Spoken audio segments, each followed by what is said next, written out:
নমস্কার, আমার নাম সঙ্গীতা চৌধুরী। আমি নর্থ ইস্ট অলিম্পিকে খেলতে গিয়েছিলাম, সেখানে আমি পার্টিসিপেট করেছি।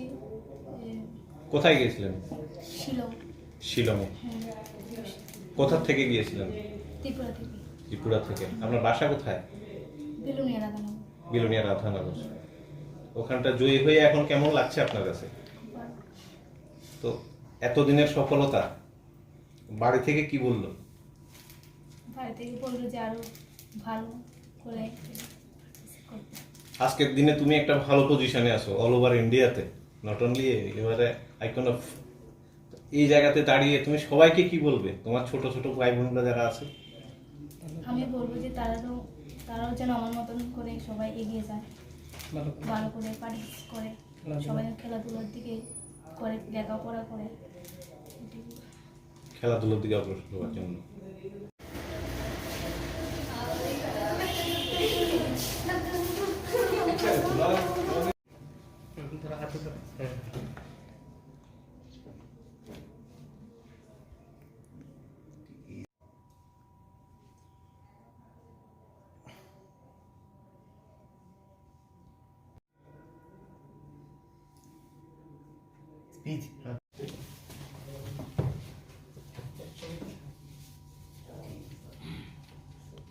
क्या बोलूं ये एक्चुअली हमारे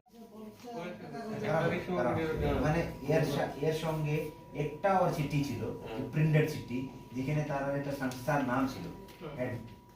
দক্ষিণ ত্রিপুরা জেলার মধ্যে তথা সেই রাধানগর অঞ্চলটার মধ্যে প্রচুর এরকম উৎসাহী খেলোয়াড় আছে, যারা পরিপূর্ণভাবে একটা তারা পরিবেশ পাচ্ছেন না, হয়তো কোথাও কোথাও ইনস্ট্রুমেন্টের শর্ট পড়ছে, অথবা কোথাও কোথাও গরিব পরিবার থেকে আসা ছেলে মেয়েগুলো আর্থিক খুব একটা বেশি সহায়তা পাচ্ছে না, নিজের মতো করেই নিজেরা কোনোরকম চালিয়ে এনেছে এই পর্যন্ত।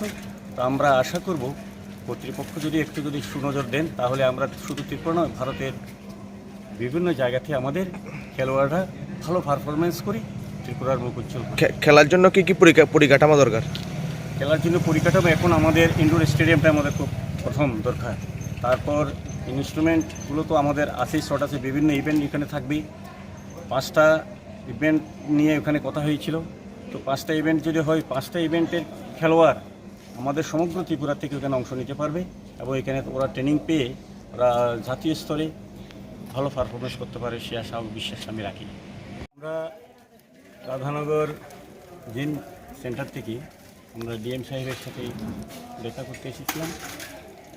উনি তো সর্বতভাবে আমাদেরকে সাহায্য করছেন এবং আমাদের ছেলে মেয়েদের উৎসাহিত করার জন্য উনি অনেক কিছু করছেন। তো আমরা আজকে সেই উৎসাহের হাত ধরেই তো সঙ্গীতা চৌধুরী আজকে নর্থ ইস্ট অলিম্পিক্সের শিলং থেকে মেডেল নিয়ে আজকে ত্রিপুরায় ফিরেছেন। আমরা ওনাকে কথা দিয়েছিলাম এবং উনি আমাদের সাথে কমিটমেন্ট করেছিলেন যে সঙ্গীতাকে নিয়ে দেখা করার জন্য। আমরা এখানে আসলাম, ওনার সাথে দেখা করলাম, এখন আমরা আবার ফিরে যাচ্ছি। ডিএম স্যার কি আশ্বাস দিল? হ্যাঁ, ডিএম স্যার কি আশ্বাস দিয়েছিল? ডিএম স্যার বলছিলেন যে হ্যাঁ ঠিক আছে, আপনাদের যখন সাকসেস হওয়ার পরে যেন ওনার সাথে আমরা একবার কথা বলি। তাছাড়া উনি আমাদেরকে আমাদের রাধানগরেই একটা সেন্টার উনি করে দিচ্ছেন, যেটা পঞ্চায়েতের হাতে এখনও আছে। আর পাশাপাশি আমরা আরও একটা indoor stadium complex, sports complex করার জন্য উনি সব সহায়তা করছেন এবং কাজটা এখনও পেন্ডিং অবস্থাতেই আছেন। তো আমরা আশা করব যে ওই ইনডোর স্টেডিয়ামটা যদি হয়ে যায়, শুধু আমার রাধানগর নয়, সমগ্র দক্ষিণ ত্রিপুরা জেলার একটা বিশেষ কেন্দ্রবিন্দু হয়ে যাবে।